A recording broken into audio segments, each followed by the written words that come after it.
Hey, what's up, folks? We are back. There's a bunch of stuff dropping today, so this is one of potentially many. So let's trailer reaction. We're talking Jupiter's Legacy. So the latest project from Mark Millar's comic book world that got brought onto the screen. Chris Ho is unfamiliar with this property. Rob, I think you vaguely know it.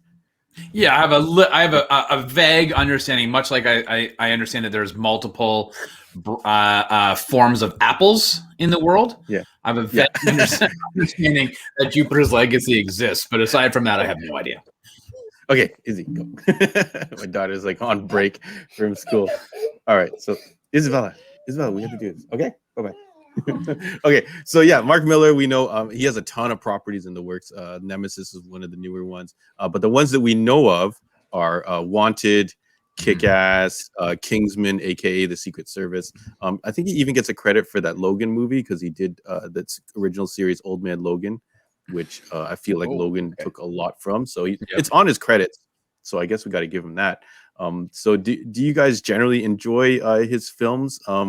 Chris Ho, I know or what's it called? Kingsman, what it was called in the movies. Did you enjoy that series? Was Eggsy, whatever his name was? Eggsy, yeah. I thought that was great. Great action series, surprisingly good kind of spy genre type stuff. It's really good. And then Kick-Ass, everyone liked Kick-Ass, the underdog story of a guy who's trying to fight crime and things like that. So it sounds like he's good at developing these types of shows successfully.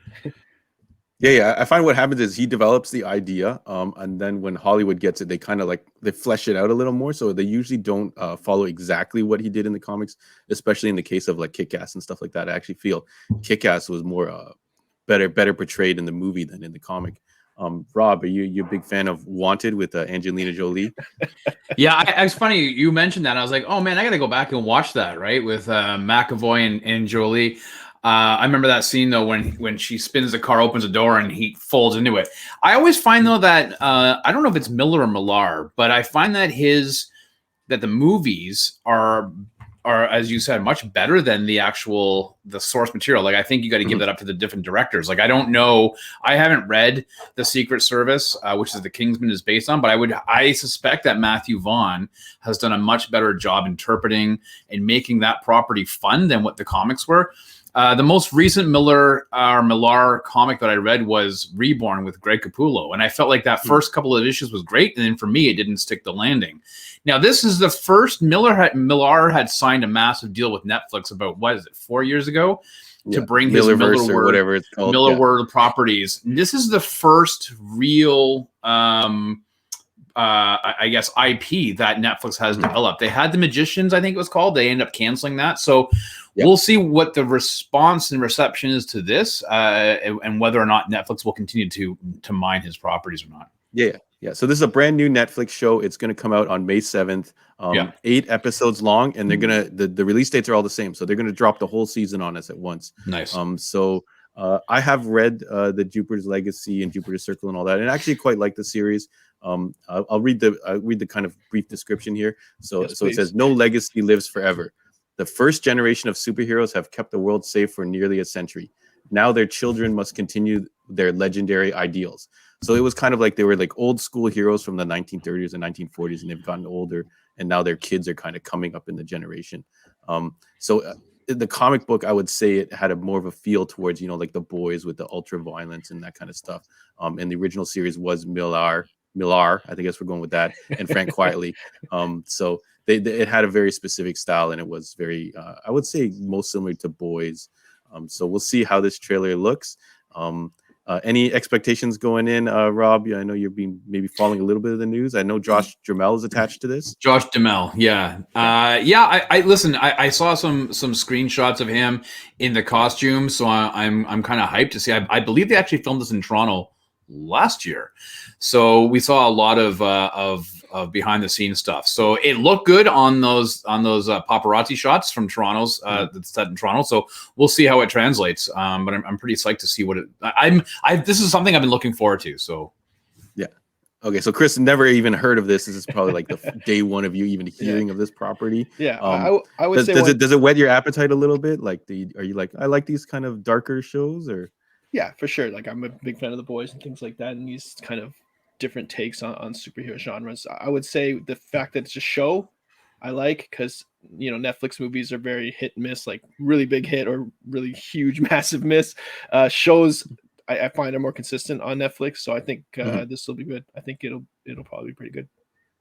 Yeah. All right. Cool. Interested, at least. Yeah. So you're at least interested, knowing the concept and knowing where it's coming from and stuff like that. So I think in general, this should be a pretty good for the general audiences. I think with the way things are going and the feedback I get from other shows like Umbrella Academy and Boys and all that kind of stuff, I think this is right up a lot of people's alleys. Titans comes to mind as well. So without further ado, I guess we'll rock and roll with some Jupiter's Legacy action. Word. So let me add this to the trailer reaction. Yeah, let's trailer reaction. Let's rock and roll. Don't you remember the island? And what we had to do to earn these powers? 90 years. 90 years, and what do we have to show for it? We've made a difference, Show.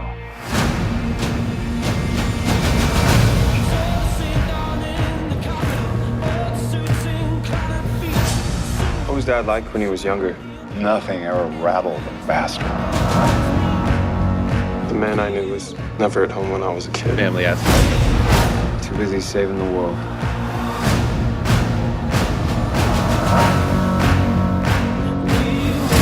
Brandon, Chloe, everything you do is a reflection on this family. You have to be the ideal. No one can live up to the ideal. Not even Dad.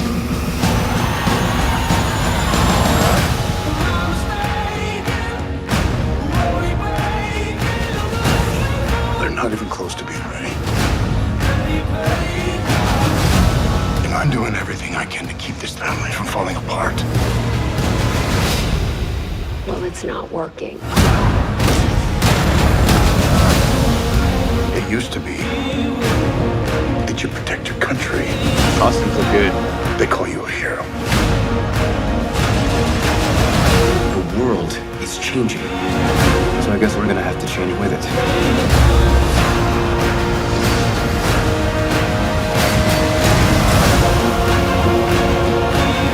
I don't know whether I can do this anymore. You do the right thing, somebody dies. You do the wrong thing, somebody dies. So what would you do if you were the one calling the shots?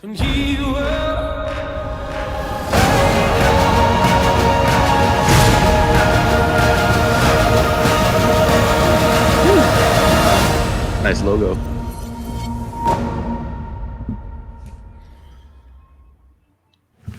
Woo, so they gave us a lot with Take that my trailer. money. Take my money. That was a lot. They showed a lot of stuff going on. So that's like an indication of trying to get people in. That definitely was like a teaser or like kind of like a little snippet. They gave us a lot there. So initial thoughts. Let me go to Rob first from the 905. Yeah, so listen, I'm all in. I'm excited. I don't know what the rating on this is going to be. This looks like something I'd like to watch with my son, who's 12 and a bit.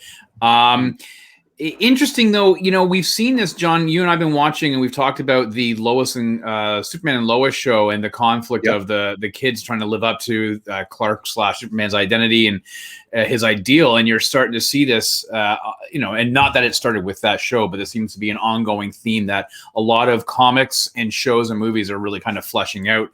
The only thing for me is, and it's not about her as for whatever reason, Leslie Bibb, I guess, who plays the mom or the wife. I'm just not a fan of hers, and I feel like every movie she's been in has just kind of irritated me. So I'm like, but yeah, but that's movies. Maybe TV is different. Yes. Maybe it looks great. Fine. It's very stylized. You said it when he put the hand on the wall and everything kind of glowed up. I was like, wow, that to me was like is a Mark Millar panel right there. Like that's very typical of his ideas. So I'm all in. I can't wait. Yeah. I think one of the appeals of this series, it's been some time since I read it, but the appeal was you had the old guard and the story kind of like was focusing on these younger kids trying to come up and see what they're going to do with kind of this legacy that's been given to them. So the costumes look pretty great. Like there's a lot of money on screen, obviously. But yeah, I didn't see any of like I don't know if maybe that's because this isn't a Red Band trailer. I was quickly trying to find out if there was a rating for the series, like you mentioned, but I didn't see anything, and I feel like they would have given away some gore in that trailer. Chris, what do you think? Having not known anything about this property, was it an impressive trailer to you, or it looked good? It like Rob said, there's kind of like not a flood, but some similar themed properties coming out now, like the Lois and Superman thing with the two kids, and then also with Invincible that we did before. I was gonna say Invincible. It makes me think of Invincible. It seems like it's treading on kind of themes that we're familiar with now, or maybe that have been done recently. But the effects look good. Rob said, the costumes look great. I don't mind Josh Duhamel. He looks the part. Kind of a grizzled. He looked good with the long hair and the kind of aged beard and stuff like that. He looked pretty good. One thing is the kids don't look. They're in high school too, so I think maybe we'll deal with a little more adult themes than these other shows would have to deal with. And good point. And I think like you said about the rating, it doesn't look like they're gonna go super like boys level like violence. It seems like like you said, not family friendly, but like something you could watch with younger people. And Netflix kind of jam is not to kind of go that full out route. I feel like Amazon Prime is really going into that, but shows like Umbrella Academy, which do have violence and blood, and I don't remember if it had any nudity or anything like that. It's not over the top. So nothing over the top, just violence and adult themes there, but nothing like graphic or very gory or anything like that. And I think like Rob's mentioned it in some of our previous podcasts and stuff. Sometimes theater of the mind, he used that term, which is like you don't have to show everything and the violence. Sure, it grabs people's attentions and it can get people to watch these types of shows, but you don't have to do it. And I think that trailer was a pretty good kind of like grab you by the collar, maybe get you into this, especially since a lot of people have never heard of this. They reprinted the trades a little while back and rebranded it and had coming soon or Netflix or whatever the Netflix TV version. show slapped onto the cover, so you can get those available. We do have those in stock at the shop if you want to check those out. I don't know if we have any closing thoughts on that, Rob or Chris. You know what? This is we've talked about this before. Is that musical selections on trailers is very important to sell that property, and although the song doesn't really do anything for me as a song, it is catchy as hell and lines up really well with what we saw on the screen in terms of its, the beat and its hook. So it just goes to show sometimes you can have a really wicked trailer with a really shitty piece of music, and you're like, it doesn't sell it, right? So it kind of built to the tension at the end. I couldn't recognize the song. I'm like, whatever, but it was building the tension towards the end of the trailer, which was good. I thought was good. All right, very cool. So everybody in the comments, get at us. Let us know. Do you like? First of all, overall, do you like this format? Do you like us talking a little bit, doing the trailer and talking a bit after? And what do you think of Jupiter's Legacy coming out from Netflix? Are you going to binge watch the whole thing? You're going to space it out and watch episodes here and there? So May 7th, it's going to drop on Netflix. So thank you very much for tuning in, folks. Thank you, Rob and Chris, for coming in last minute again for these impromptu reactions. And we'll see you guys on the next one.